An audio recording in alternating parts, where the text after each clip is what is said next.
आणि यानंतर घेऊयात काही राजकीय विश्वातील बातम्यांचा वेगवान आढावा राजकारण सुपरफास्ट मधून। जिल्हा परिषद आणि पंचायत समिती निवडणुकीचा प्रचार आता अंतिम टप्प्यात पोहोचला। या पार्श्वभूमीवर उपमुख्यमंत्री एकनाथ शिंदे आज रत्नागिरी जिल्ह्याच्या दौऱ्यावर आहेत। उमेदवारांच्या प्रचारासाठी शिंदे यांच्या जाहीर सभा होत आहेत। रत्नागिरी तसंच चिपळूणमध्ये होत असलेल्या या सभा नेमक्या आता इलेक्शनच्या पार्श्वभूमीवरती कशा पद्धतीने टर्न घेतात हे सुद्धा पाहणं महत्त्वाचं ठरणार आहे। नाशिकचा महापौर पदासाठी उमेदवारी अर्ज आता दाखल करण्यासाठी आजचा शेवटचा दिवस आहे। मंत्री गिरीश महाजन आज नाशिकमध्ये सर्व नवीन निवडून आलेल्या नगरसेवकांची एक बैठक घेणार आहेत आणि याच बैठकीतून महापौर आणि उपमहापौर नावाची सुद्धा घोषणा होणार असल्याचं समजतंय। राज्य मंत्रिमंडळाची नियमित मंगळवारी होणारी बैठक आता रद्द करण्यात आली असून अजित पवारांचं दुःख निधन आणि राज्यातील जिल्हा परिषद निवडणुकांची धामधूम यामुळे हा निर्णय घेण्यात आला असल्याचं बोललं जात आहे।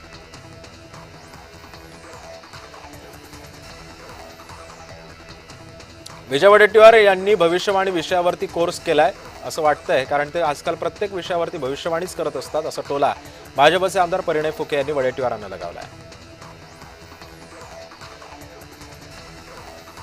शशिकांत शिंदेंनी कोरेगाव पोलीस ठाण्यामध्ये ठिय्या आंदोलन केलं। कोरेगाव तालुक्यामध्ये आसरे गावातील सरपंच आणि माजी सरपंचांवर हल्ला करून त्यांच्यावरती जाणीवपूर्वक खोटे गुन्हे दाखल करण्यात आलेले आहेत। या निषेधार्थ शशिकांत शिंदेंनी कार्यकर्त्यांसोबत पोलीस ठाण्यामध्ये धरणे आंदोलन केलंय। या आंदोलनामुळे कोरेगाव पोलीस ठाण्यामध्ये तणावाचं वातावरण निर्माण झालं होतं। गणेश नाईकांनी शंभूराज देसाईंच्या पाटण तालुक्यामध्ये सभा घेऊन त्यांच्यावरती टीका केली। नवी मुंबईमध्ये प्रचार आता केला जातोय। पालकमंत्री आले होते, मात्र त्यांनी टांगापलटी करतो असे परवानग्या द्या म्हटलं होतं।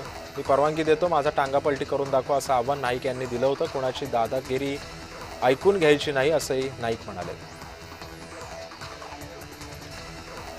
रायगडच्या माणगाव तालुक्यातील गोरेगाव जिल्हा परिषद मतदारसंघामध्ये शिवसेनेनं राष्ट्रवादीला मोठा धक्का दिला। राष्ट्रवादी माजी पंचायत समिती सभापती शकुंतला टेंबे आणि राम टेंबे यांनी शिवसेनेमध्ये जाहीर प्रवेश केलाय।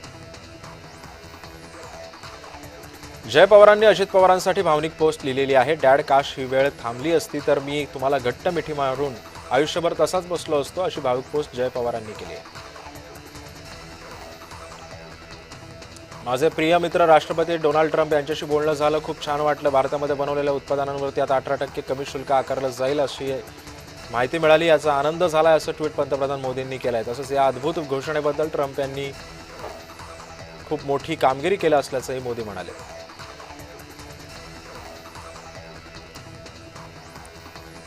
भारत आणि अमेरिकेमधील ऐतिहासिक व्यापार करार हा खऱ्या अर्थानं पंतप्रधान नरेंद्र मोदी आणि अमेरिकेचे राष्ट्राध्यक्ष डोनाल्ड ट्रम्प यांच्या मैत्रीचा विजय आहे। जागतिक व्यापारासाठी सुद्धा हा एक अत्यंत महत्त्वपूर्ण क्षण असल्याचं ट्विट मुख्यमंत्री देवेंद्र फडणवीस यांनी केलं।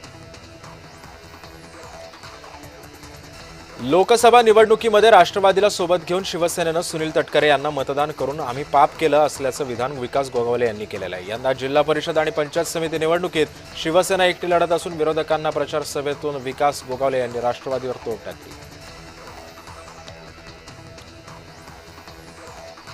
नागपुरात आता एमआयएमची मोठी ताकद असल्याचं वक्तव्य असदुद्दीन ओवैसी यांनी केलं। देश तोडणारा मी जिना नाही असंही ओवैसी म्हणाले।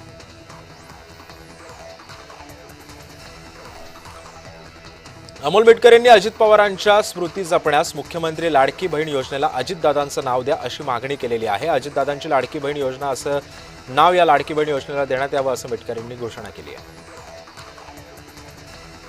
अजित पवारांच्या विमान अपघातावरती चर्चा करण्यास सरकारनं विधिमंडळाचं एकदिवसीय अधिवेशन बोलावावं अशी मागणी अमोल मिटकर यांनी केलेली आहे। या माध्यमातून विमान अपघातासंदर्भातील अनेक प्रश्नांवर चर्चा होईल असंही ते म्हणाले। दरम्यान या संदर्भात लवकरच मुख्यमंत्री आणि उपमुख्यमंत्र्यांची भेट घेऊन मागणी करणार असल्याचंही मिटकरी म्हणाले। अहिल्यानगर महानगरपालिकेमध्ये शिवसेनेची गटनोंदणी पूर्ण झाली असून गटनेतेपदी दत्तात्रय कावरे यांची निवड करण्यात आलेली आहे। सोबतच स्वबळावर निवडणूक लढवल्यानं शिवसेना आता महापालिकेमध्ये विरोधी बाकांवरती बसणार असून विरोधी पक्षनेते पदावर देखील आपलाच दावा सांगणार असल्याचं समजलं जात आहे। चांदवडमध्ये महायुतीमध्ये बिघाडी झालेली आहे। भाजपनं जागा वाटपात अति विश्वास दाखवला आणि सत्तेमध्ये सहभागी आरपीआयला पूर्णपणे डावलल्यानं आरपीआय कार्यकर्ते आणि नेत्यांमध्ये तीव्र संतापाची लाट उसळलेली आहे। भाजपनं आरपीआयला कडीपत्त्यासारखं वापरून फेकून देऊ नये अशा कडक शब्दात आरपीआयचे उत्तर महाराष्ट्राचे प्रदेश संपर्क नेते ताराचंद अहिर यांनी इशारा दिला। काळगाव जिल्हा परिषद गटाच्या उमेदवार प्राजक्ता पाटील यांच्या प्रचारार्थ ग्रामविकास मंत्री जयकुमार गोरे यांनी तळमावले गावात सभा पार पाडली। सोबतच पाटण तालुक्यातील पंचायत समिती आणि सातारा जिल्ह्याची जिल्हा परिषद ही भाजपची निवडणूक अतिशय वेगळ्या पद्धतीची आहे आणि असं वातावरण सुद्धा आता निर्माण झालंय। जनतेमध्ये प्रचंड उत्साहाचं वातावरण असल्याचंही गोरे म्हणाले।